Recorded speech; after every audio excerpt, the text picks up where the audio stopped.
الحمد لله رب العالمين والصلاة والسلام على حبيبه محمد وآله وصحبه أجمعين. أعوذ بالله من الشيطان الرجيم. بسم الله الرحمن الرحيم.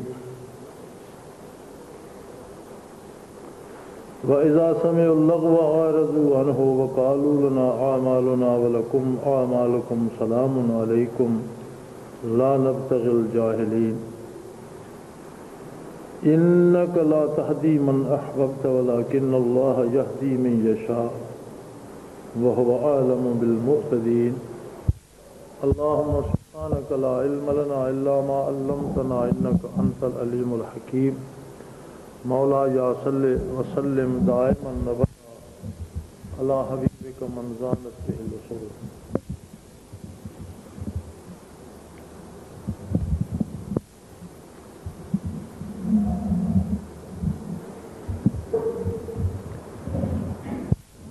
انسان کی فضیلت دوسری مخلوق پر صرف ایک سبب سے ہے اور وہ سبب ہے علم.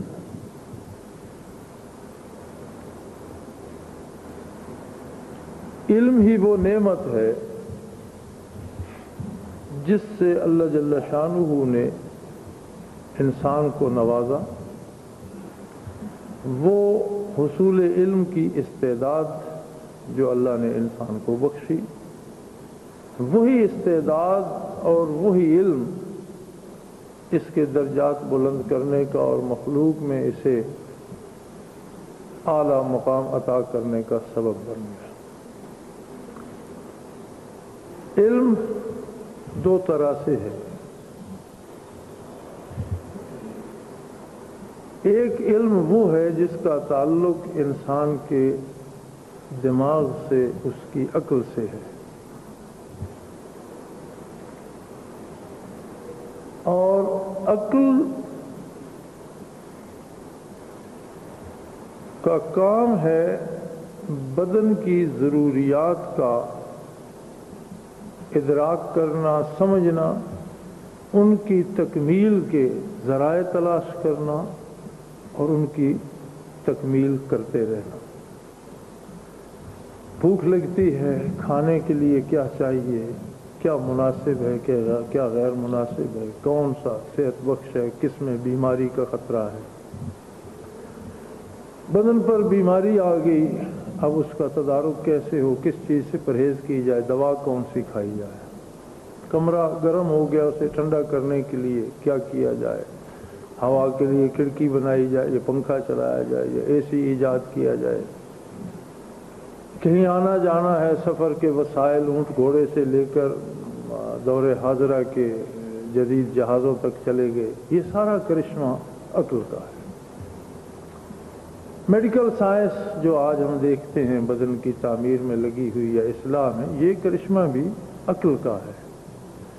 اس لیے آپ دیکھیں گے کہ یہ جتنے علوم یا علم کی یہ جو قسم ہے، اس سے حاصل کرنے میں مومن اور کافر کی کوئی قید نہیں، نیک اور بدکار کی کوئی قید نہیں. جو بھی شروع کرے وہ حاصل کر سکتا ہے جس کی عقل سلامت ہو. ہاں، عقل سلامت نہ ہو، دماغ خراب ہو جائے، پاگل ہو جائے تو نہیں کر سکے. کریکٹر خراب ہو جائے، عقیدہ خراب ہو جائے، کوئی فرق نہیں پڑے گا، ان علوم کو وہ حاصل کر لے. لیکن جو قسم علم کی انسان کو باقی تخلیق سے ممتاز کرتی ہے اور انسان بناتی ہے، وہ دوسری ہے. وہ علم دل حاصل کرتا ہے، اس کا محل ہی قلب ہوتا ہے، اور اس کا مصدر یا منبع ہوتے ہیں اللہ کے نبی اور رسول. سوائے انبیاء علیہم الصلاۃ والسلام کے وہ علوم کہیں دوسری کسی جگہ سے حاصل ہی نہیں کیے جا سکتے. اگر کسی کو کوئی عالم، کوئی استاد، کوئی نیک، کوئی بزرگ ملے گا تو وہ اپنی طرف سے اسے کچھ دینے کی اہلیت نہیں رکھتا، وہی کچھ آگے پہنچائے گا جو نبی سے، اللہ کے رسول سے منتقل ہو کر اس تک آیا ہو۔ اب آپ ان دو علوم میں فرق اس طرح سے دیکھ سکتے ہیں کہ پہلی قسم کا علم ایک فن ہے، در حقیقت اسے علم کہنا صحیح نہیں ہے، دراصل وہ ایک فن ہے یا مختلف چیزوں کے بارے معلومات ہیں، خبریں ہیں۔ ایک آدمی کے پاس خبر ہے کہ یہ اور یہ عنصر ملے تو آگ بن جاتی ہے، فلاں اور فلاں چیز کو ملایا جائے تو دھماکہ ہوتا ہے، بلاسٹ ہو جاتا ہے، فلاں طرز کی چیز بنائی جائے تو وہ کمرے کو گرم یا ٹھنڈا کرتی ہے۔ یہ معلومات ہیں۔ حقیقی علم یہ ہے کہ بنیادی طور پر خود اپنا پتہ چل جائے کہ میں کون ہوں، یعنی ساری دنیا کی خبر ہو، ساری دنیا کے نشیب و فراز کی، سورج کے طلوع و غروب کی، موسموں کے تغیر و تبدل کی، چیزوں کے اگنے پیدا ہونے، پھل دینے کی، بیماریوں کی، علاج کی خبر ہو، اور اپنا پتہ نہ ہو کہ میں کون ہوں، میں کیا ہوں، میں کہاں سے آیا ہوں، مجھے کہاں جانا ہے، مجھے کیوں بنایا گیا، مجھے کس نے بنایا، میرا حاصل کیا ہے، میرا انجام کیا ہے، میری زندگی کا، میرے سارے کردار کا اس کا نتیجہ کیا ہے، یہ کب ہوگا، کیوں کر ہوگا۔ یہ ایسا سوال ہے جس کی ساری کیوں واپس ہمارے اپنے اوپر آتی ہے۔ اب اگر کوئی اس سوال کا جواب ہی نہیں جانتا تو دنیا بھر کی خبریں جانتا ہو تو اس نے کیا جانا؟ وہ انسان نہیں ہے، وہ ایک اخبار ہے۔ آپ اخبار دیکھتے ہیں، اس میں دنیا بھر کی ورلڈ نیوز ہوتی ہیں، اخبار میں دنیا بھر کی خبریں ہوتی ہیں، لیکن اس اخبار کو خود اپنا احساس نہیں ہے میں کیا ہوں، مجھ سے کوئی کیا فائدہ حاصل کر رہا ہے یا کسی کو کیا نقصان پہنچ رہا ہے، اس سے اسے کوئی غرض نہیں۔ اس کے پاس ایک ذخیرہ ہے، وہ اپنا دامن پھیلائے ہر دروازے پہ پڑی ہے، لوگ پڑھ رہے ہیں، جو اس سے پڑھتے ہیں شاید وہ کچھ سیکھ جائے، اخبار کو خود کوئی فرق نہیں پڑتا۔ تو ایک بندہ جس کے پاس بہت سی معلومات جمع ہو جائیں اور وہ اپنے آپ سے بیگانہ ہو تو اسے اخبار سے زیادہ اس کی کوئی حیثیت نہیں ہے، اس سے زیادہ اس کا کوئی مقام نہیں ہے۔ اسی لیے حقیقی علم وہ ہے جو انبیاء علیہم السلام کے ذریعے نصیب ہوتا ہے، اور خود انبیاء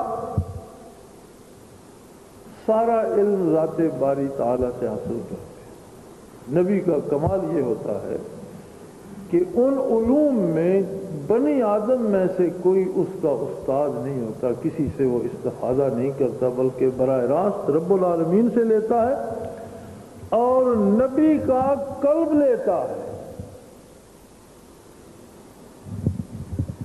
آقا نامدار صلی اللہ علیہ وآلہ آلہ وسلم کی ذات ستوزہ صفات مخلوق میں بے مثل اور بے مثال ہے، کمالات باطنی میں، کمالات روحانی میں اور کمالات ظاہری میں، شکل و صورت میں، قد و قامت میں، سینی بیانی میں، جس قدر ظاہری اوصاف ہوتے ہیں ان میں بھی کوئی دوسری ایسی شخصیت اللہ نے پیدا ہی نہیں فرمائی۔ اسی اعتبار سے آپ کا دماغ عالی بھی ساری مخلوق میں بے مثال ہے، کوئی دوسرا دماغ آپ صلی اللہ علیہ وآلہ وسلم کے دماغ کا مقابلہ نہیں کر سکتا۔ لیکن جب کتاب نازل ہوتی ہے نزل بہ الروح الامین علی قلبک لتکون من المنذرین، جب کتاب نازل ہوتی ہے تو روح الامین اسے آپ کے دماغ عالی کی بجائے قلب اطہر پر لے کر آتے ہیں، قلب اطہر وصول کرتا ہے، اس کو دماغ عالی نہیں، چونکہ یہ علوم جو ہیں یہ عقلی نہیں ہے، یہ قلبی ہے۔ میں خود کون ہوں یہ سمجھنا عقل کے پلے تو یہی پڑا کہ اس نے سارا تجزیہ کر کے تو کہا کوئی 1.5-2 روپے کا مادہ ہے جس سے میں بنا۔ عقلی تجزیہ جب کیا گیا، میڈیکل سائنس نے جب تجزیہ کیا، مختلف لیبارٹریوں سے انسانی وجود جب گزرا، اس کے گوشت کے ریشے، اس کی ہڈیاں، اس کے پٹھے، اس کا چمڑا، اس سب کے جب تجزیہ کیا گیا، اجزاء الگ الگ کیے گئے، تو جو مادہ جمع ہوا وہ 1.5 پونے 2 روپے کا تھا۔ چلو آج سکے کی قیمت گر گئی تو 10 روپے کا ہوگا۔ یعنی عقل کے پلے تو یہ پڑا کہ اس نے اپنے سارے وجود کی قیمت جو مقرر کی وہ غالباً ایک انڈے کے برابر تھی یا ایک چوزے کے برابر تھی۔ جب قلب کی بات ہوئی، جب قلب نے اپنی بات کی، تو اس نے ساری مخلوق کو چھوڑ کر خود کو اس مقام پر کھڑے پایا کہ میرا سر صرف رب العالمین کے سامنے جھک سکتا ہے، باقی مخلوق کو میں کچھ نہیں جانتا۔ کسی کی مجھے کوئی پرواہ نہیں ہے، کسی کی مجھے کوئی حاجت نہیں ہے، کسی سے مجھے کوئی سروکار نہیں ہے۔ یہ بڑے بڑے پہاڑ اور ان کی بلندیاں، یہ طوفانی ہوائیں، یہ بے شمار بے پناہ امڑتے ہوئے بادل، یہ لہریں اٹھاتے ہوئے سمندر، جوش مارتے ہوئے دریا، یہ سب ہیچ ہیں۔ میں ان سب پر حکومت کر سکتا ہوں، ان سب کو میں عبور کر سکتا ہوں۔ یہ سمندر میرے لیے پایاب ہیں، یہ پہاڑ میرے پروں کے نیچے آئیں گے، میں ان کے اوپر سے گزر جاؤں گا۔ ایک ہستی ہے الہ العالمین کی، جس کے سامنے میں جھکتا ہوں۔ یعنی دل پر جب بات آئی تو دل نے اپنی قیمت ساری مخلوق سے زیادہ لگائی۔ جب عقل پر آئی تو اس نے ایک چوزے کے برابر اپنی قیمت لگائی۔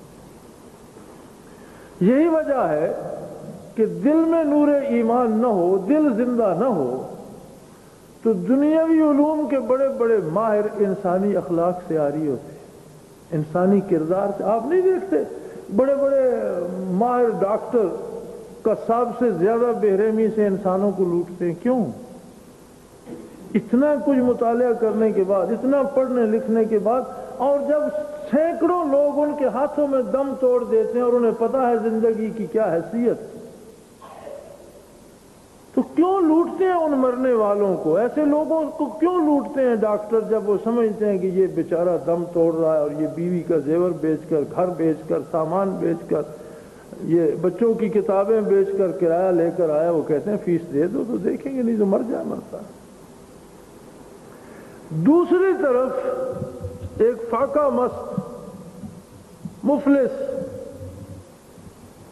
اعلان سنتا ہے مسجد نبوی میں کہ آج اللہ کے گھر میں کوئی مہمان ہے، تو وہ آواز دیتا ہے یا رسول اللہ، اللہ اس کی روزی کا انتظام کر دے گا۔ بارگاہ نبوی پہ جب فاقہ ہوتا تھا، مسجد نبوی میں مہمان آتے تو حضور اعلان فرما دیتے تھے کہ 2 مہمان ہیں، 1 مہمان ہے، چاہے تو کوئی صحابی اٹھ کر خدمت پیش کر دیتا کہ اللہ مالک ہے، وہ ساتھ لے گئے اسے۔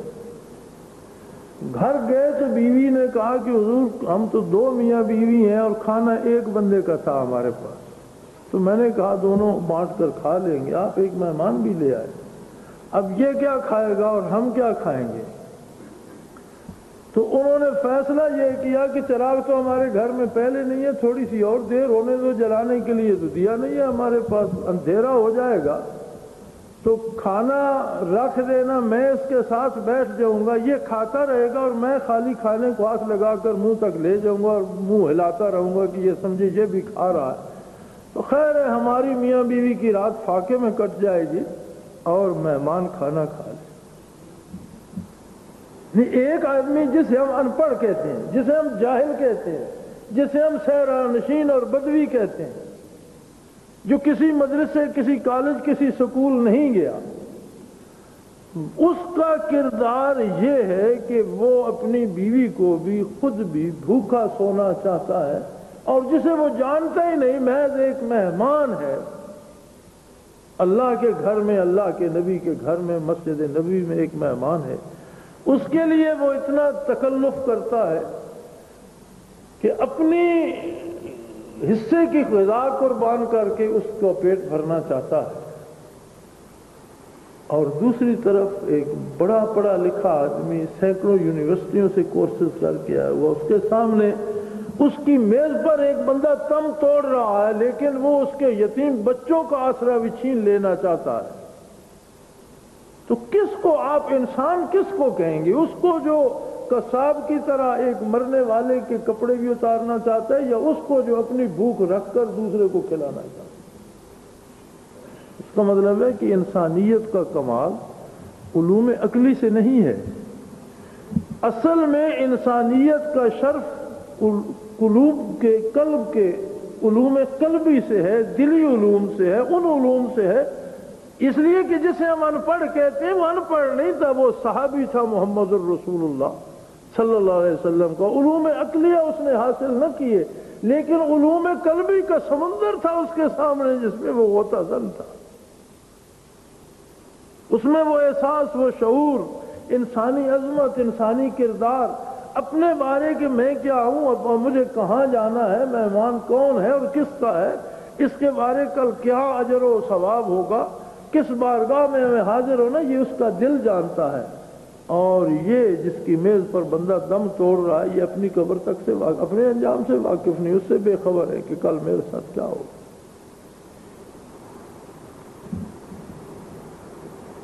میں نے دنیا میں عجیب عجیب لوگ دیکھے ہیں۔ میں ایک یونیورسٹی میں گیا، وہ بہت بڑی یونیورسٹی تھی جو لیزر ٹیکنالوجی میں ماسٹر کی ڈگری دیتے تھے۔ اس میں ان دنوں امریکہ میں کوئی ایک یونیورسٹی ہوتی تھی جو لیزر ٹیکنالوجی میں ماسٹر کی ڈگری دیتے تھے، باقی گریجویشن تک تھی۔ عجیب بات یہ ہے کہ اس شعبے کا سربراہ جو ڈاکٹر تھا وہ یہاں راولپنڈی کا رہنے والا تھا۔ وہ اس شعبے کا لیزر ٹیکنالوجی کی ماسٹر کی ڈگری کے شعبے کا ہیڈ تھا، سربراہ تھا، اور اس کی بیوی اسی شعبے میں پڑھاتی تھی۔ دونوں میاں بیوی بہت زیادہ تنخواہ لیتے تھے، بہت بڑا گھر تھا ان کے پاس، اور مجھے بیڈ رومز کا اندازہ نہیں ہے، لیکن میں نے 3-4 ڈرائنگ روم ان کے گھر میں دیکھے تھے۔ میں نے پہلی بار امریکہ میں کسی ایک گھر میں 3-4 ڈرائنگ روم دیکھے۔ شاید کتنے گھروں کا، کتنے بیڈ کا وہ گھر ہو، اور اوپر نیچے ملٹی سٹوریز تھی، سارا وہ ریموٹ کنٹرول گھر تھا، دروازے ریموٹ سے کھل جاتے ہیں، گراج ریموٹ سے کھلتے ہیں، گاڑی ریموٹ سے سٹارٹ ہو جاتی ہے۔ اس بے پناہ دولت کے ساتھ اس کا ایک بیٹا تھا جو ریٹارڈڈ تھا، پاگل تھا، چل پھر بھی نہیں سکتا تھا اور دماغ بھی سلامت نہیں تھا، اور صرف وہی اولاد تھی ان دونوں۔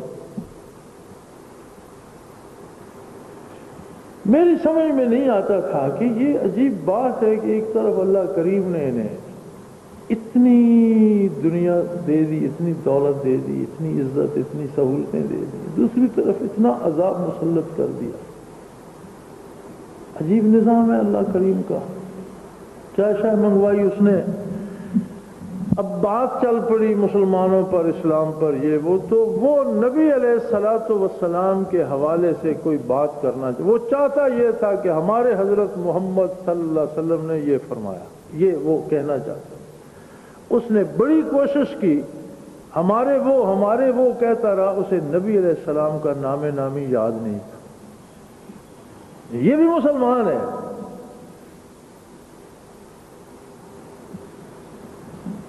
عرب پتی بندہ ہے اور اسے اپنے مسلمان ہونے کا دعویٰ بھی ہے، اور اسے اپنے رسول کا نام نامی یاد ہی نہیں۔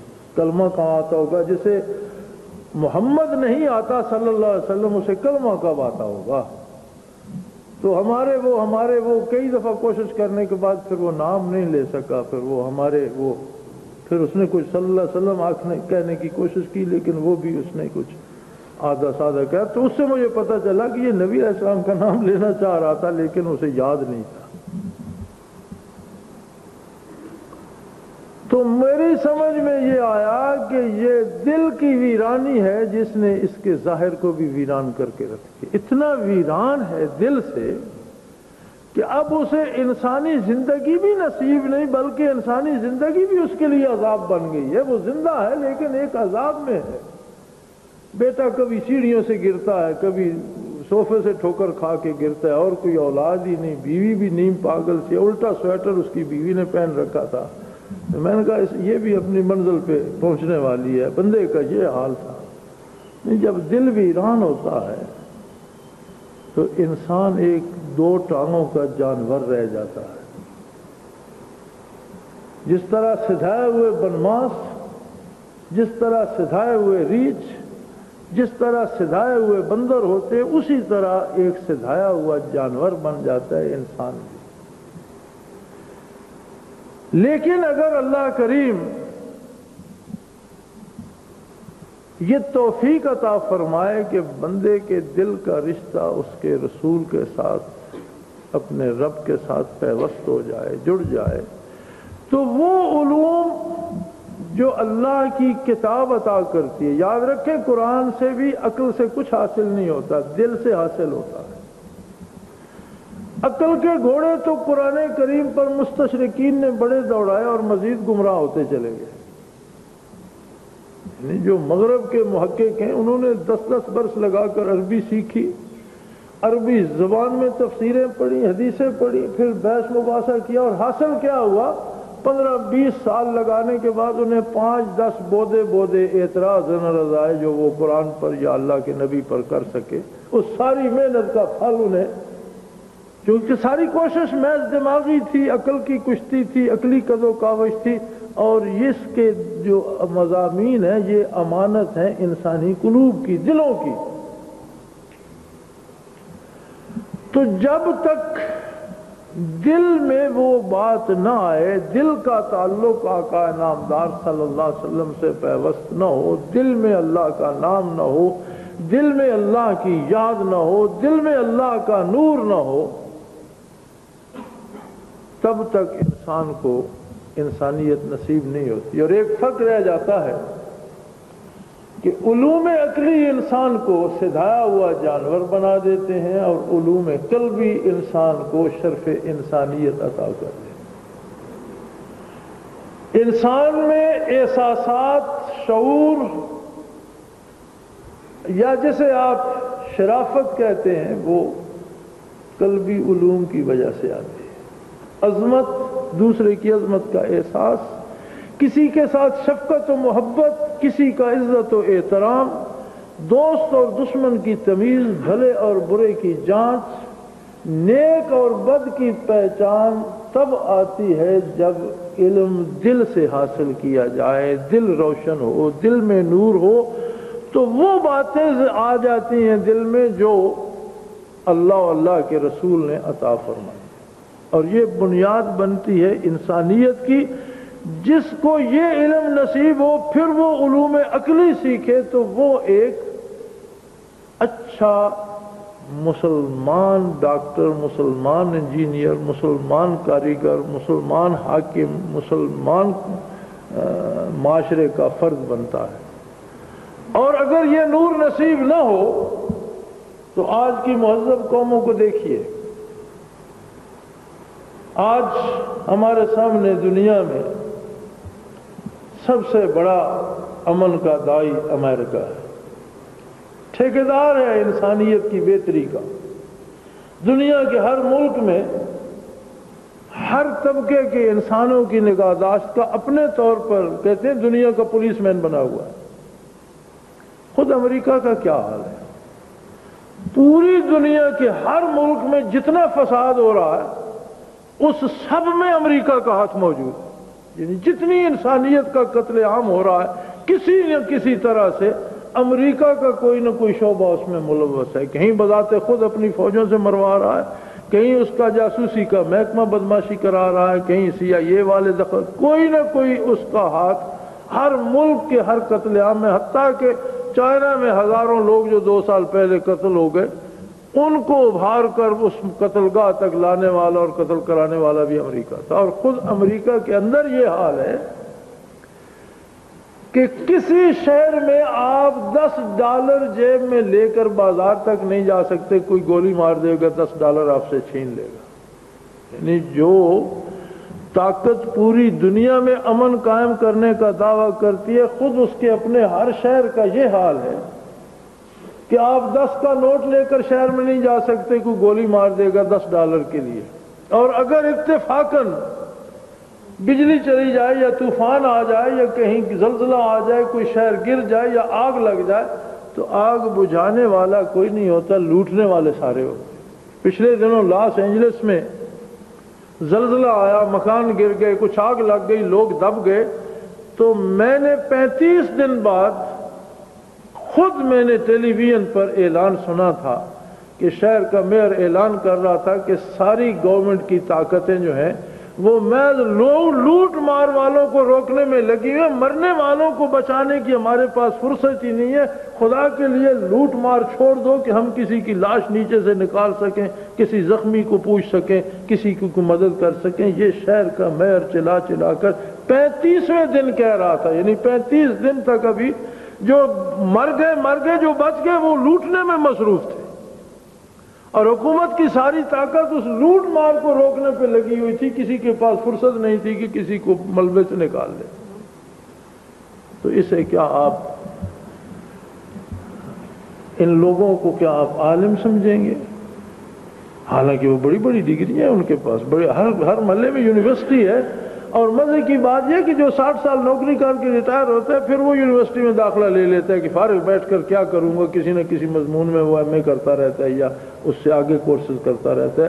بوڑھوں کی بھی رات دن کلاسیں چلتی رہتی ہیں، یعنی کوئی وقت نہیں ہے کہ یونیورسٹیاں بند ہو جائیں، بلکہ انہوں نے اساتذہ کی بجائے ہر لیکچر کی کیسٹس رکھی ہوتی ہیں، وہ ایک کیسٹ ختم ہوتی ہے، اگلا پیریڈ آ جاتا ہے، پھر وہ کیسٹ ریوائنڈ کر کے شروع کر دیتے ہیں، لوگ بیٹھے ٹیلی ویژن پر لیکچر سنتے رہتے ہیں، اور وہ ڈے نائٹ رات دن وہ چلتی رہتی ہیں، ہزاروں لوگ پڑھتے ہیں، لیکن پڑھ لکھ کر سدھائے ہوئے جانور سے زیادہ کچھ نہیں بنتے، بلکہ سدھایا ہوا جانور بے ضرر ہو جاتا ہے، یہ بے ضرر نہیں ہوتے، پھر ضرر رساں ہوتے۔ تو کالجوں میں، سکولوں میں، یونیورسٹیوں میں ہماری بدقسمتی یہ ہے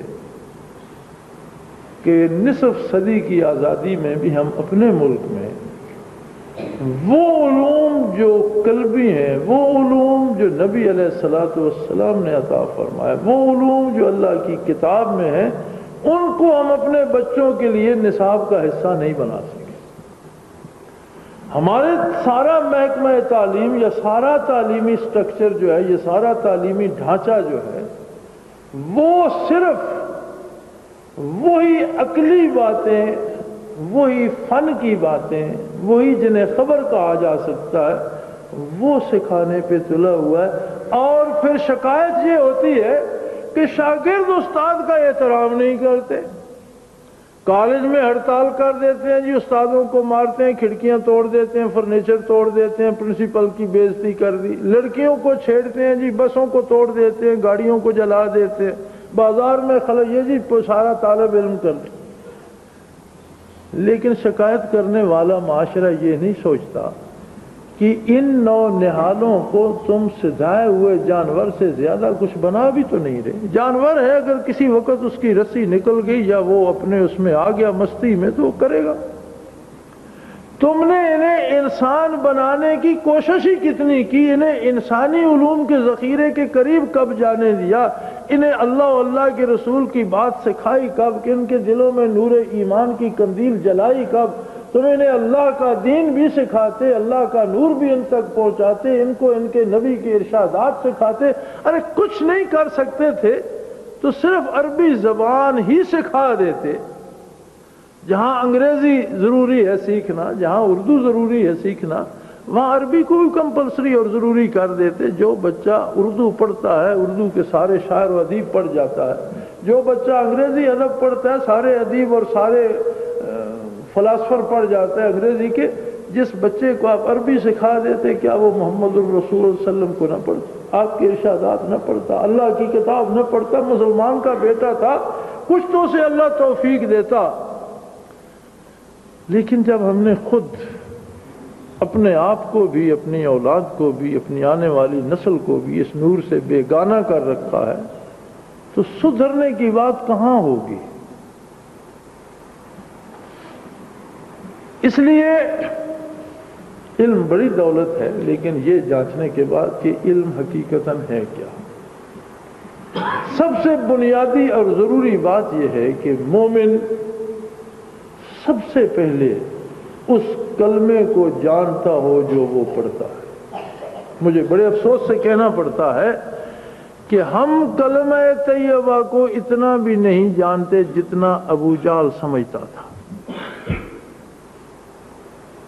ابو جہل ایک دن بڑا پریشان بیٹھا تھا، تو تو کسی نوجوان نے اسے پریشان بیٹھے ہوئے دیکھ کر اس نے کہا چچا یا ماموں کہہ کر، اس نے قریبی عزیز تھا اس کا، اس نے کہا بھئی آپ اتنے پریشان کیوں آپ کھوئے کھوئے سے رہتے ہیں اور اتنے پریشان ہیں؟ آپ تو ہر وقت کہہ کے لگانے والے آدمی تھے، یہ کیا ہو گیا آپ کو؟ تو کہنے لگا یار اس ایک بندے نے ہماری سارا سکون غارت کر دیا ہے اور ہمارے چہرے سے مسکراہٹ چھین لی ہے، اس ایک بندے نے ہمیں ہلا کر رکھ دیا۔ کہنے لگا عجیب بات ہے، ہزاروں لوگ آپ کے ایک اشارے پر قتل ہو گئے، تباہ ہو گئے، جنگیں ہوئیں، قومیں اور قبائل لڑے، ایک آدمی کی حیثیت کیا ہوتی ہے؟ آپ ایک آدمی کو قتل کر دیجئے۔ جب یا تو آپ کا دامن بڑا پاک ہو، کوئی خون کا داغ نہیں ہے، آپ کا تو سارا دامن ہی خون سے رنگا ہوا ہے، ایک بندہ اور صحیح۔ تو کہنے لگا تم بیوقوف ہو، تم کیا سمجھتے ہو کہ ہم نے اس کے قتل میں کوئی کوشش میں کمی کی ہے؟ ایسا نہیں ہے، بات یہ ہے کہ وہ اللہ کا رسول ہے، اللہ اس کی حفاظت کرتا ہے، ہم کیسے قتل کریں؟ تو وہ لڑکا بڑا حیران، کہنے لگا تو تم جانتے ہو وہ اللہ کا رسول ہے، یہ تمہیں خبر ہے؟ اس نے کہا ہاں مجھے پتا ہے۔ کہنے لگا پھر جو کلمہ وہ کہتے ہیں وہ پڑھ لو، پھر اس میں جب تم خود جانتے ہو، گواہی دے رہے ہو۔ کہنے لگا یہی تو تیری سمجھ میں بات نہیں آتی، جو کلمہ وہ پڑھاتا ہے وہ کلمہ پڑھنے کے بعد ہمارے پلے کچھ بھی نہیں رہ جاتا، ساری حکومت پھر اللہ ہی کی ہو جاتی ہے، ہم تو بالکل عام آدمی بن جائے، ہمارے پلے تو کچھ نہیں، ہماری کوئی حیثیت ہی نہیں رہتی۔ ہم تو اپنی مرضی سے نہ سوچ سکتے ہیں، نہ اپنی مرضی سے کوئی فیصلہ کر سکتے ہیں، نہ اپنی مرضی سے کھا پی سکتے ہیں، نہ اپنی مرضی سے خرید و فروخت کر سکتے ہیں، نہ اپنی مرضی سے کسی سے دوستی اور دشمنی کر سکتے ہیں۔ کلمہ پڑھ لینے کے بعد کہنے لگا کہ ہم تو بالکل زیرو ہو جاتے ہیں، ہمیں کیوں کلمہ پڑھے، ہم تو ختم ہو جائیں گے۔ اتنی بات ابی جہل بھی جانتا تھا کہ یہ لا الہ الا اللہ محمد الرسول اللہ کا مفہوم کیا ہے۔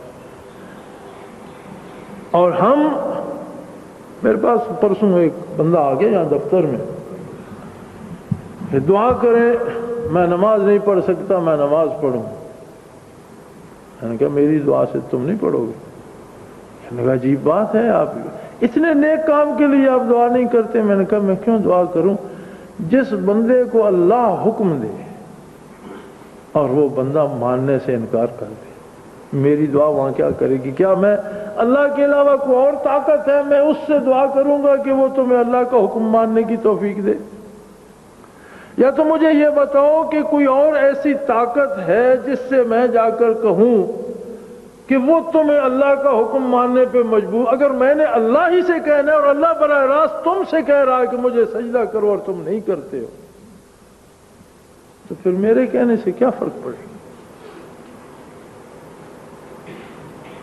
تم میں جب وہ شعور ہی نہیں ہے کہ میرا رب مجھے کہہ رہا ہے، اس کی بارگاہ میں ساری کائنات سربسجود ہے، اس میں تو انبیاء اور رسل، محمد الرسول اللہ صلی اللہ علیہ وسلم جیسی ہستیاں سربسجود ہیں، میرے لیے تو یہ باعث شرف ہے، میرے لیے تو یہ عظمت ہے کہ وہ مجھے بھی اپنے در پہ سجدہ دینے کی اجازت ہی نہیں دے رہا، حکم دے رہا۔ اس سے بڑا مقام و مرتبہ انسان کے لیے کیا ہوگا؟ اور جب تم یہ جانتے ہی نہیں، نہ عظمت الہی کو سمجھا، نہ اس کے حکم کی عظمت کو سمجھا، نہ سجدے ہی کی قیمت کو سمجھا، تو میں کون ہوتا ہوں کہ میری دعا تمہیں سجدہ ریز کر دے گی؟ میری کیا حیثیت؟ کیا میں ایک بندہ نہیں ہوں تمہاری طرح؟ میرے پاس کون سی ایسی یا کون سا ایسا کوئی ہستی بیٹھی ہے کہ اس کے ساتھ میرا رشتہ ہے تمہارا نہیں؟ اس سے میں جا کر کہوں، پھر مجھے اسی اللہ کے دروازے پر میں جا کر کہوں گا تو کیا وہ مجھے نہیں کہے گا کہ میں نے تو اس سے کہا تھا، میری بات تو مانتا نہیں، تم مجھ سے کہتے ہو اس سے اپنی بات منواؤ، کیا میں ڈنڈا لے کر منواؤں؟ نہیں، ہمارا حال یہ ہے کہ کتاب اللہ تو بہت بڑا انعام ہے رب کا، ایک ایک لفظ حضور کا فرمایا ہوا بہت بڑا خزانہ ہے علوم کا۔ ہم تو لا الہ الا اللہ محمد الرسول اللہ کو اس نگاہ سے بھی نہ سمجھ سکے جس نگاہ سے اس زمانے کا کافر سمجھتا تھا۔ اگر وہ کلمہ نہیں پڑھتا تھا تو اس کے نہ پڑھنے میں بھی اس کے مفہوم سے آگاہی جو تھی وہ حائل تھی، وہ جانتا تھا کہ پڑھنے کے بعد میری یہ ذمہ داری ہو جائے گی، میں نہیں پڑھتا۔ تو بحیثیت مسلمان ہمیں کم از کم ان دو جملوں کا مفہوم تو سمجھنا چاہیے. ہمیں اپنے کردار پر فخر ہونا چاہیے. کیا یہ کم بات ہے کہ میں صرف وہ کھاتا ہوں جو محمد الرسول اللہ کھاتے تھے یا کھانے کی اجازت دیتے ہیں؟ میں وہ نہیں کھاتا جس سے میرا حبیب منع کر دیتا. ایک بندے کے لیے یہ آپ کوئی آدمی ایسا آپ کے پاس ہے جو یہ کہے کہ میں صرف وہ کام کرتا ہوں جو وزیر اعظم مجھے کہتا ہے کہ یہ کر لو، جس سے وزیر اعظم مجھے روک دے میں وہ نہیں کرتا؟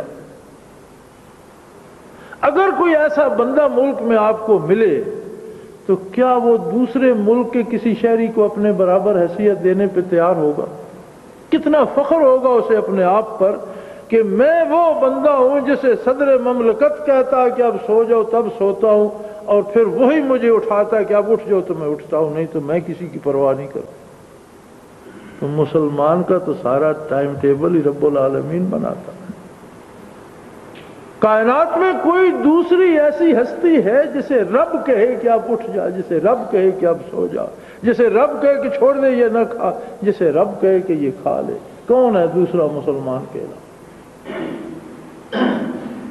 تو جس نے اسلام کو ہی نہیں سمجھا ہے، ہمیں تو اسلام پر فخر کرنا کب آیا؟ ہم تو معذرت آنا ہمارا اسلام، جی معاف کرنا میں مسلمان ہوں.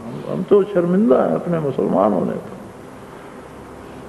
ہم تو چاہتے ہیں کہ کوئی کافر طاقت ناراض نہ ہو جائے یہ بات کہنے سے کہ ہم مسلمان ہیں. اگر ہم کہیں کہ ہم اپنا دین پڑھیں گے تو کافر خفا نہ ہو جائے. ہم کہیں جی ہم سود نہیں کھاتے تو کہیں کافر ناراض نہ ہو جائیں، عالمی بینک والے نہ بگڑ جائیں، دنیا کی کافر طاقتیں خفا نہ ہو جائیں.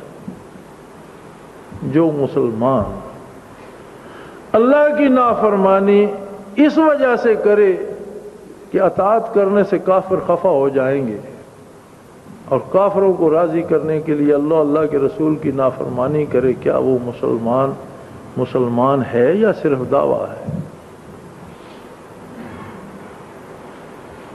پھر ہم ایسے لوگوں سے اسلامی اخلاق، اسلامی ایفاء عہد، اسلامی وفا، اسلامی حیا اور اسلامی جو ہے وہ سلوک کی توقع رکھتے ہیں. عجیب بات ہے میرے بھائی. یہ جو کہا جاتا ہے کہ جی حکومت اسلام نافذ نہیں کرتی، جی امریکہ والے اسلام نافذ نہیں کرنے دیتے، جی مغربی طاقتیں اسلام کی راہ میں رکاوٹ ہیں، جی برطانیہ اسلام نہیں نافذ کی، یہ سب جھوٹ ہے. اسلام کے نفاذ کی راہ میں اور آپ رکاوٹ ہے. ہم اس ملک کے مسلمان اسلام کی راہ میں سب سے بڑی رکاوٹ ہم ہیں. ہماری عیاشیاں ہیں، ہماری بدکاریاں ہیں، ہماری بددیانتیاں اس کی راہ میں رکاوٹ ہے. ہماری انانیت اور ہماری فرعونیت اسلام کی راہ میں رکاوٹ ہے. ہر بندہ ایک جگہ ابو جال بنا ہوا اپنا گروپ بنا کر بیٹھا ہے. اسلام کے سامنے کوئی بھی اپنی آنا کو چھوڑنا نہیں چاہتا. ہر بندہ وہ چاہتا ہے کہ نام اسلام کا ہو لیکن بات میری مانی جائے. اسلام اللہ کے رسول کی بات کا نام ہے، میری اور آپ کی بات کا نہیں. ہم اس لیے راہ میں رکاوٹ بنے ہوئے کہ ہم نے اسلام کو سمجھنے کی صحیح نہیں کی. ساری زندگی ان دو لا الہ الا اللہ محمد الرسول اللہ، ان دو جملوں پر غور کرنے کے لیے ہمیں فرصت نہیں ملی. اور سب سے پہلا درجہ علم کا خود شناسی ہے. میں کون ہوں، میں کیا ہوں، میری حیثیت کیا ہے، میں کہاں سے آیا، مجھے کس نے پیدا کیا، کیوں پیدا کیا، میں کہاں جاؤں گا، کہاں جا رہا ہوں، یہ میرے آباء و اجداد، یہ پہلے لوگ یہ کہاں چلے گئے، کیا ہوگا ان کا انجام، کیا ہوا، میرا کیا ہوگا، آنے والے کل میں کیا پیش آنے والا ہے. اگر یہ نہیں جانتا تو اسے ضرورت ہی نہیں ہے کہ وہ اس کل کی تیاری کرے. اس کل کے لیے کسی جاننے والے کو تلاش کرے، اس کے پاس جائے، اس سے اس کل کی باتیں پوچھے. یہ احساس زندہ ہو تو پھر ضرورت پڑتی ہے کہ اس کے دروازے پر جو وہاں کی بات سناتا ہے. پھر صرف ایک دروازہ نظر آتا ہے اور وہ ہے محمد الرسول اللہ صلی اللہ علیہ وسلم کا، جس نے روح زمین کی انسانیت کو بتایا کہ تیرا گزشتہ کل کیا تھا اور آئندہ کل کیا ہے. تو کون ہے، تو کہاں سے آیا، تجھے کہاں جانا ہے اور تیرے ساتھ کیا پیش آئے گا، یہ صرف اور صرف محمد الرسول اللہ صلی اللہ علیہ وسلم نے بتایا، اور اس کی ضرورت تب پیش آتی ہے جب ہم اپنے آپ کو سمجھیں، اور یہی بنیاد ہے حقیقی علوم کی۔ اور بڑا خوبصورت ارشاد ہے کہ من عرف نفسہ فقد عرف ربہ، جب کسی نے خود کو پہچان لیا اسے رب کو پہچاننے میں کوئی دیر نہیں لگتی۔